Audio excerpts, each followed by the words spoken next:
bima 'allamtana wa 'allimna ma yanfa'una wa zidni ilman. Rabbi zidni ilman warzuqni fahman wa amalan mutaqabbalan. Kita akan melanjutkan bab tentang tazkiyatun nufus. Kalau pekan kemarin terakhir kita membahas tentang tingkatan zuhud. Sekarang bab terbaru yaitu bab hawa nafsu. Bab nafsu. Bab terbaru dari tazkiyatun nafs, bab nafsu. Kenapa nafsu? Jadi begini Akang Teteh, kita itu lahir tidak dalam keadaan seperti kertas putih. Kalau orang-orang barat itu punya keyakinan setiap manusia yang lahir itu seperti kertas putih katanya, polos, gak punya dosa. Memang betul itu, polos, gak punya dosa. Terus kita sebagai orang tuanya atau lingkungannya bisa mencoret-coret kertas putih tersebut. Ternyata di Al-Quran tidak seperti itu. Manusia ini Allah instalkan chip atau software atau ilhamkan sebuah fitrah rububiyah, fitrah mengenal Allah plus hawa nafsu. Jadi Allah udah kirimkan tuh nafsu, sudah ada dorongan hawa nafsu itu, maka kan terus dilatih. Maka Rasulullah Shallallahu Alaihi Wasallam itu diutus ke seluruh alam itu untuk apa, Bu? Makariman akhlak, untuk menyempurnakan akhlak. Karena memang manusia itu sudah punya akhlak, sudah punya perilaku, sudah punya kebiasaan, sudah punya watak karakter. Dan kita akan membahas apa nafsu ini dalam pandangan Islam. Manusia itu dalam pandangan nafsu, berdasarkan nafsu ini dibagi dua kelompok. Jadi catat nyatet bab tazkiyatun nafs di handphone boleh, ditulis lebih bagus nih. Jadi dua ciri seorang pelajar, seorang penuntut ilmu tuh nyatet gitu ya. Pertama, ini manusia dikelompokkan menjadi dua kelompok berdasarkan nafsunya, berdasarkan dia mengendalikan nafsunya ya. Karena manusia itu nanti dikelompokkan banyak sekali sesuai kategorinya, dan ini kategorinya adalah sesuai dia bersikap seperti apa terhadap hawa nafsunya. Pertama, manusia yang dikalahkan, dikuasai, dan dihancurkan oleh hawa nafsu, dan benar-benar tunduk terhadap hawa nafsu. Itu kelompok yang pertama.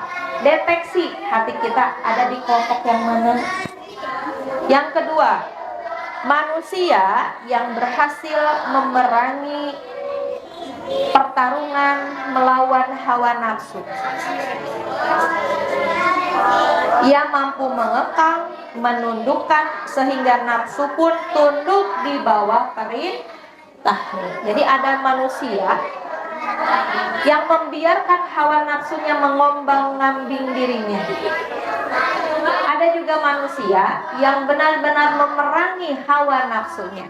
Ingat, ada kata hawa.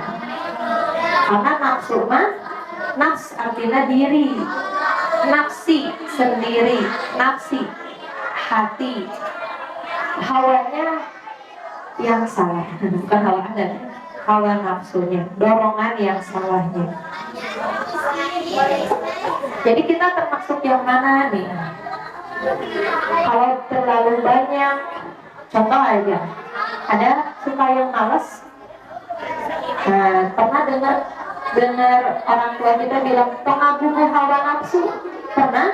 Pengaguh hawa nafsu? Nah itu kita kan sudah punya dorongan hawa nafsu. Dan disebut akil balik ketika akal kita itu tumbuh seiring pertumbuhan badan kita menuju balik, disebut akil balik. Akal kita tumbuh sempurna seiring dengan pertumbuhan badan kita yang sempurna. Tapi sekarang fenomenanya adalah orang-orang balik duluan, akalnya tidak. Tahu? Badan apa jangkung, badan si tante-tante malah dihalisnya anak SMP teh dilipat, tapi akalnya nggak ada. Akalnya tuh nggak tumbuh sempurna. Badan lu barada jalan rampung. Wajar ya, makanya fried chicken. Kita mah dulu Indomie di Sanguan. Saya tuh baru tahu, oh makan Indomie itu boleh tanpa nasi setelah gede. Dan dulu mah pantang makan nasi, tanpa pantang makan Indomie tanpa nasi. Bahkan lama abi teh ulah lamun Indomie itu di Sanguan. Sekarang kan boleh. Alhamdulillah, satu step lebih baik. Dulu zaman saya mah tidak boleh kita makan mie teh dari Sanguan. Mang baso, kamu dari Sanguan, tong meser. Alaman? Tapi nikmat, masya Allah. Mata zaman baheula mah runtut sih. Ini sih gak habis bantap gitu. Karena kurang protein yang dimakan karbohidratnya terus. Sanguan, bala-bala Sanguan. Kalau hiji bagi gelap Sanguan, Sanguan. Bantet gitu. Lihat anak saya jangkung, lihat tuh makan, ibu mau makan fried chicken. Nah ini enak ya, fried chicken, doge 2 punya lira. Tadi Sanguan di Tambulan, mantap. Jarang rangkung, ini jarang rangkung.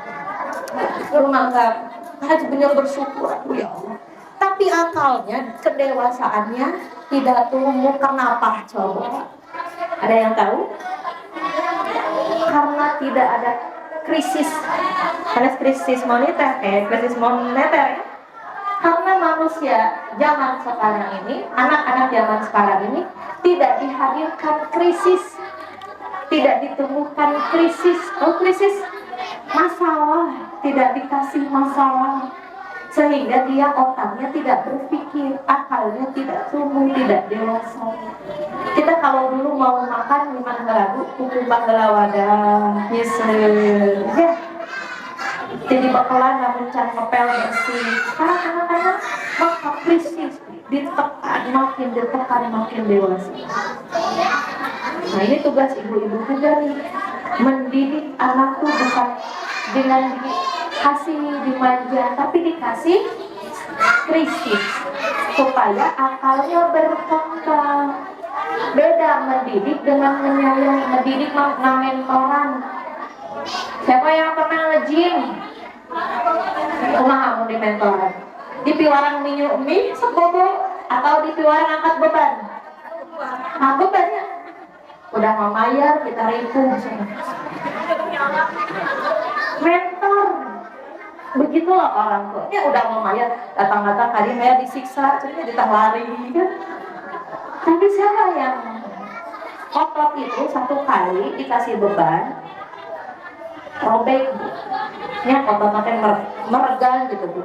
Satu kali, ini kata selama olahraga sakit badan, 2 kali, 3 kali. Manusia ini dikasih beban itu bukan patah, ternyata makin menguat. Coba kasih krisis. Ini bagus nih ibu-ibu yang punya ide, ayo ngawas anakku, ayo ngawas, kemana mau? Coba bertani tong keras-keras ting bios we, da alit kene ngawas, da alit kene nya, terus alit geus kolot, tuluy we, ada alasannya sampai kan akhirnya kaburu we banget. Baju alit, harunya alit kene, udah dewasa, udah remaja, ini tuh udah hesenya remaja mah mending hese di bejaan teh iya. Udah gede lagi kuliah atau kumaha anak teh ayeuna teh iya. Udah gitu kuliah hese enak mah gaduh budak murang kali tadi aja ngaos ge. Oh iya. Udah kolot nya hese ayeuna mah papang teh dan sakit-sakitan teh iya. Sampai kapan mau? Sampai kapan kalau begitu mau belajar? Karena kita selalu menggugah hawa nafsu. Lawan hawa nafsu. Nah itu tazkiyatun nafs ini perang dengan hawa nafsu. Pengennya pulang sekolah teh lebarannya ini anak-anak yang muda tuh main game, memotoran, chattingan gitu ya.